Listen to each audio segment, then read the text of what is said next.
Hey y'all, how's it going? Sitting around thinking about deer season. So I come up with a story to tell of when I was a little kid and went deer hunting with my grandpa. This year is going to be the first year I take my grandson deer hunting. He's going to hang out with me and his dad and his dad's buddy and my uncle, which would be his great uncle. This year we're going to be staying out at my uncle's, deer camping out there. It's going to be a really good time. I can't wait.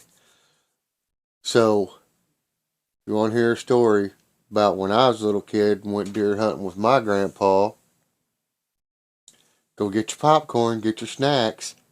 Go do everything you need to do to sit down, settle in, and listen to this story about me going deer hunting with my grandpa the one and only time. So, let's go.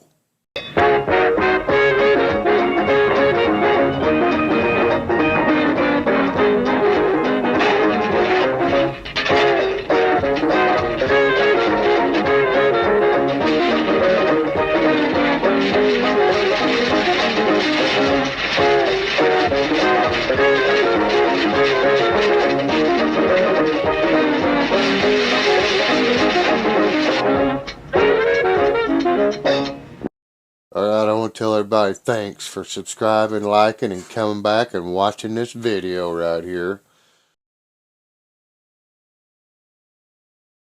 I'm going to tell a story about when I was a little kid. I think I was around 11, 10 or 11. And I went hunting with my grandpa. Now, this was my step-grandpa, but he was my grandpa. He was the only grandpa I had most of the time I was growing up. And that's because the other grandpa I had, he lived so far away. This grandpa was my stepdad's dad, and he was right there. So he taught us a lot about hunting and trapping, fishing, along with our stepdad, camping, all that stuff. Uh, Cutting trees. I mean, you name it. Everything about being a woodsman we learned from them. So, and that's just the way it is. So, that's how it was. Anyways, deer hunting with my grandpa. I was so excited because he usually wouldn't take anybody deer hunting with him. He would take us fishing and trapping, but deer hunting he liked to do by himself because he was real particular about it, right? He did not want to mess up and miss a deer. It was something he depended on every year. So I was pretty stoked, and the whole time my dad's telling me, make sure you're quiet, make sure, he's giving me all the rules, everything that he'd already taught us. He's telling me make sure I'm 100% on everything, right? So I was nervous, man. Now, my grandpa, and you guys got to remember, back then, camouflage and hunting was, I mean, a lot of us grew up with army camouflage, the regular wooden camo because we lived right by Army base, so we'd go to the surplus stores and that's what we would buy for hunting, right? But like my grandpa, he didn't wear that stuff.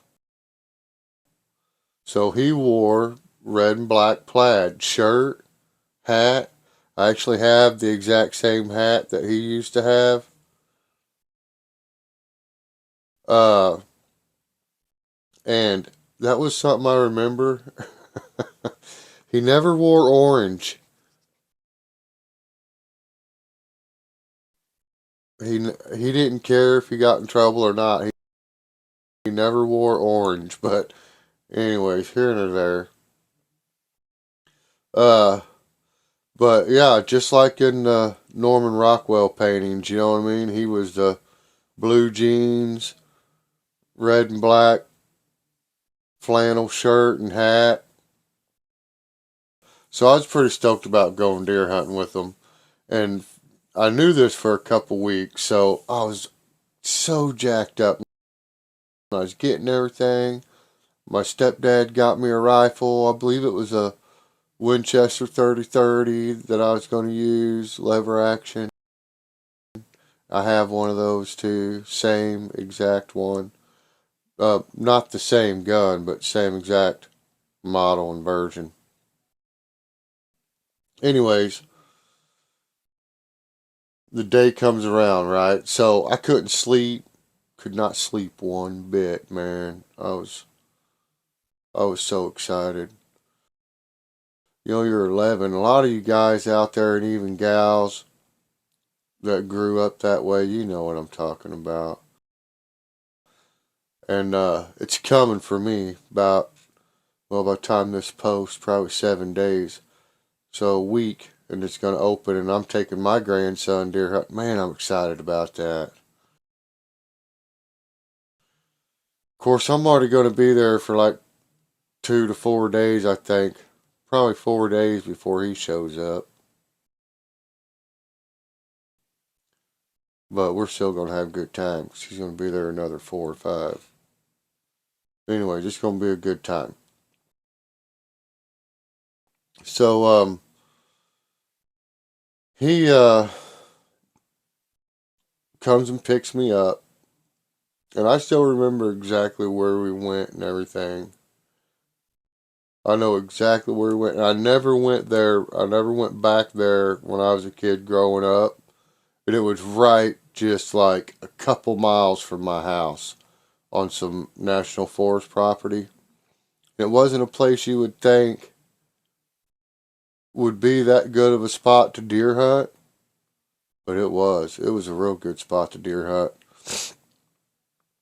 And he always got a deer from this spot. Now, when I got older, I found out that there's actually 2 ways to get to this spot, and one of the ways was on a dirt road that was right across the road from the dirt road that he lived on. So as soon as you hit the highway, you just cross over, boom, you're on another dirt road, take it down a little ways, and you'll see an old forestry road that was a fire break. That's what this road was made for. It was made as a fire break when they used to do controlled burns. Well, it was legal to drive on this road still. It had a number and all that. So, anyways, if you lived in town, or I say town, we had a gas station and a restaurant. Anyways, if you lived where I lived, you could go about a couple miles down the road, and that same road come out right there on the highway, right down from my buddy Casey's house, actually, where there was 2 big pay lakes that we got to fish for free because we carried wood in for the guy who owned the liquor store who owned the pay ponds. Yeah, we had a pretty good life growing up. But anyways, I'm going deer hunting with my grandpa, and later I found out where this road was all about. Doesn't matter with the story really, except it kind of puts you where I was at, and awesome place where I grew up, but hunting everywhere, all time, every day. So he comes and picks me up. We drive down, hit this logging road or fire break road. I don't couple miles down this old road through the logging woods, and it's covered in snow. That was like one of the main things that kind of made things go south in this story. Was it had snowed, and there was a lot of snow. Because I mean, I remember stepping up over the snow. You know what I mean? It was, I mean, like 6 or 7 inches of snow. We wasn't used to having that much at one time, and it just boom, like overnight snowed that much. So we get out there. We're in my grandpa's 4-wheel drive. I knew he wasn't going to get stuck. I'm feeling big, man. I'm feeling so big. I'm going deer hunting with my grandpa, and I'm the only one of my brothers who got to go deer hunting with him, right? Now, I was normally the real quiet one, you know, the one that would just sit back and pay attention to everything. And where my older brother and younger brother, they were pretty hyperactive and they had a hard time sitting still and really paying attention or being quiet, right? So I think my grandpa figured everything was going to be all right because I was just so quiet all the time. Well, I always had a hard time hearing though, right? And that was kind of what got me in trouble on this deal is I couldn't hear that good, so I didn't realize I was even making any noise. But what was going on was, so when you're in a hyper sensitive mode, you know, when all of your senses are like all hyped out, you can hear and feel and smell a lot more than usual, right? Well, that's where my grandpa was at. And I didn't know about this yet, okay? So I wasn't there yet. I wasn't being that hypersensitive about everything. Well, apparently, like, while I was walking, I was like breaking twigs under the snow.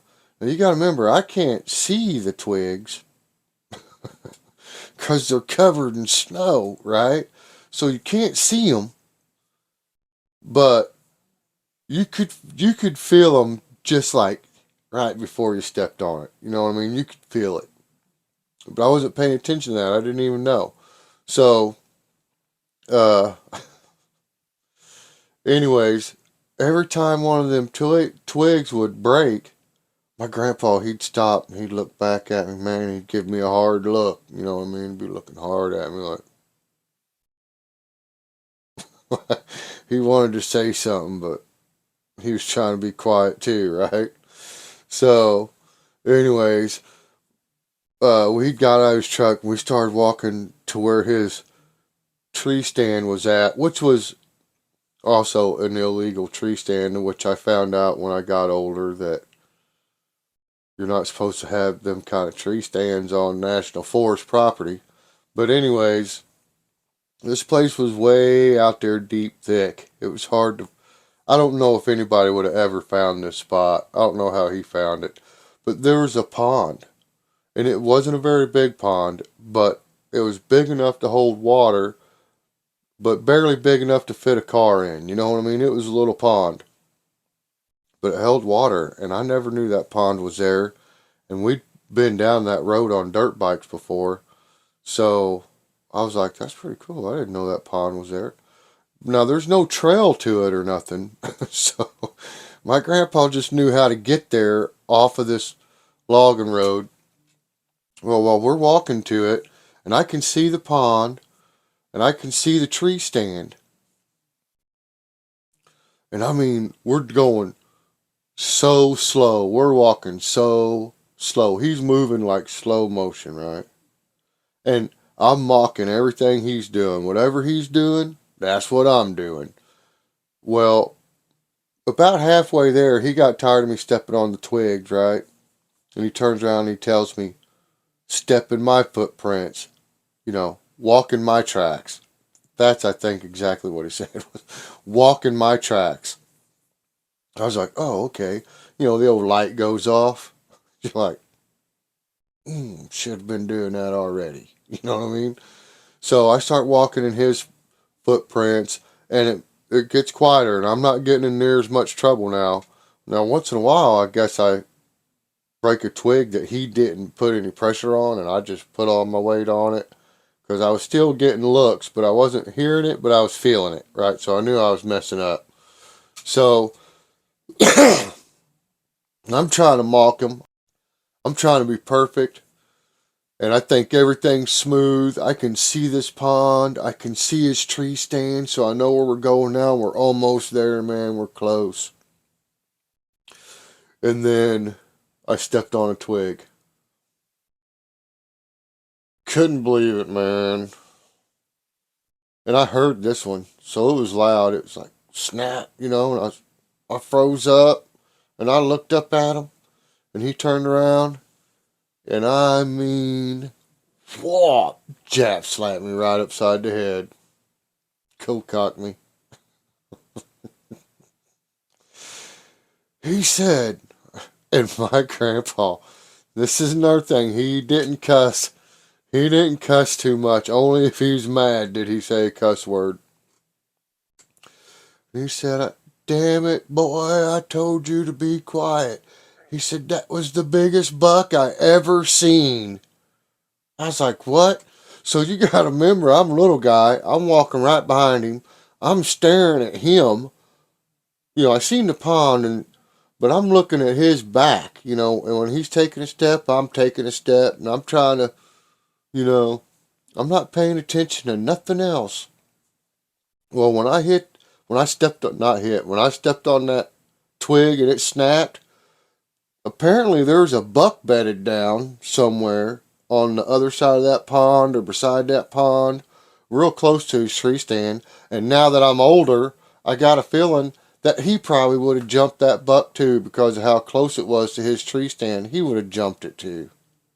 I'm pretty sure. Yeah. So, but I got jab slapped. Whatever. It's the only time.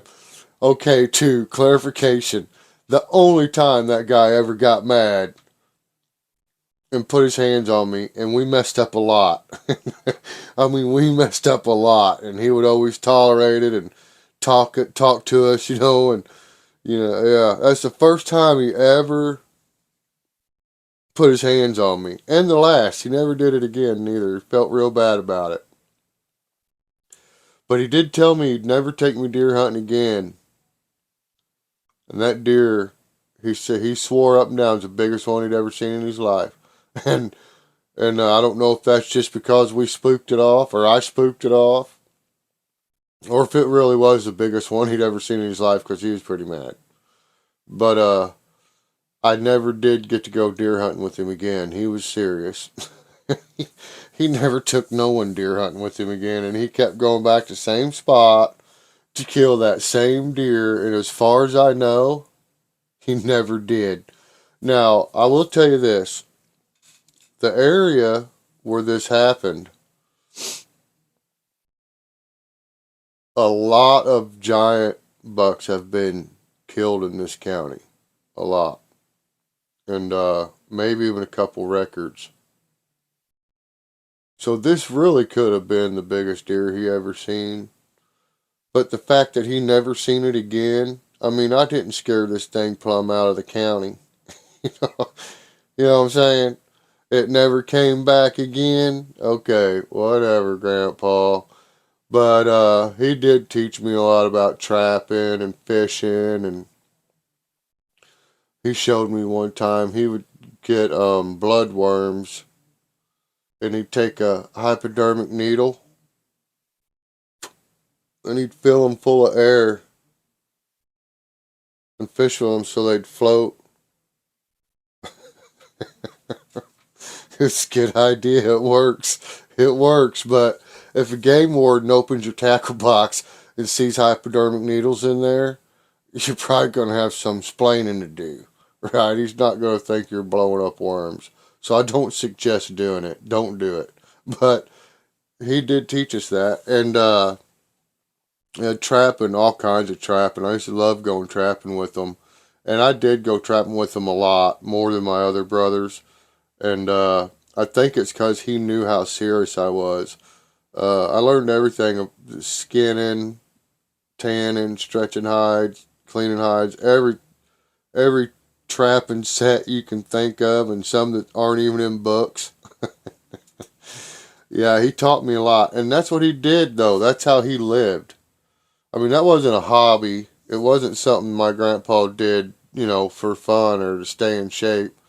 He lived off of the pelts that he trapped in the wintertime. And in the summer, he had his own sawmill on his property. And I'm not talking like these portable sawmills, you guys, that they sell now. No, this had a car engine. It was a Chevrolet, 350 Chevrolet, with a transmission and everything. And this thing run his big sawmill. Okay, everything just like a sawmill, but in somebody's yard. Okay, my grandpa built this by himself, this sawmill. Alright? This is the same grandpa that had a garden that, man, it had to be at least an acre, maybe bigger.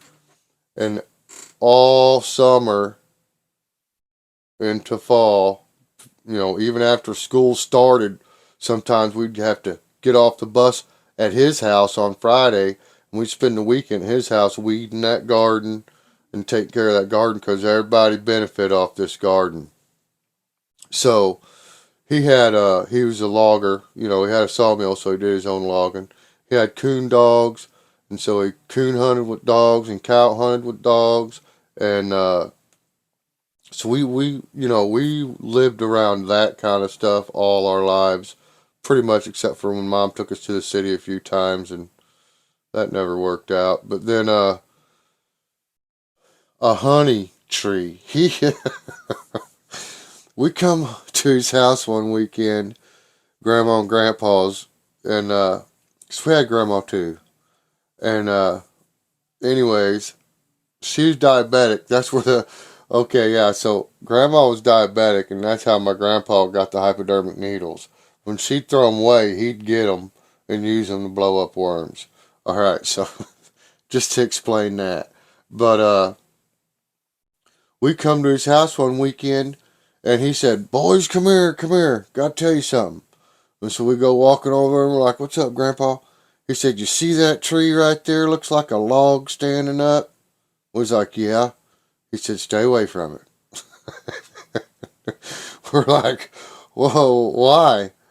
He said, "There's bees in it." He said, "That's a honey hive." He said, "There's a honey hive in that tree." He said, "I cut it down and brought it home." He said, "We're going to have honey." And he tapped it. And he got honey out of that tree. But we tormented the crap out of them bees. As soon as he told us to stay away from it, we were like, "Yeah, sure we will." You bet, Grandpa. Yeah, we won't mess with them. Shoot. It wasn't long. We was all getting stung. It was crazy. But, that's how we grew up. It was fun. But deer hunting with Grandpa did not turn out very good. One time deal. And, man, that was a good time. And I've got a couple other deer hunting stories. You guys are going to have to wait. I might tell another one before deer season. But I can't wait to take my grandson deer hunting. And I'm not going to jap slap him. I don't care if we get anything or not. As long as we have a good time and he don't freeze to death. That's another thing. I checked out the weather. It's going to be pretty cold the morning he goes hunting. So I'll just be focused on keeping that guy warm and hoping he has a good time. I'm sure we'll see deer. I don't care if we kill one or not. I ain't gonna jap slap nobody. But you gotta stay positive. You gotta keep it real. You can't make it something, that you remember like I did. I can laugh about it because as I got older and I took my son hunting, I understand the frustration. But also I never jap slapped my son neither. When he messed up, I didn't you know I might have been like, dang it, you know. But yeah, good times. No matter what, it was still good. I still learned a lesson, and a, a few lessons really. But just remember one thing: no matter what happens, even if you get jap slapped because you stepped on a twig, don't let it bring you down. Don't let it put you in a bad spot because there's probably a lesson to be learned in every bit of it, no matter what, right? So no matter what's going on, don't sweat the little stuff, and when it comes creeping up on you, squatch it. And I'm serious. And do me a big, huge favor. Keep on keeping on. Peace.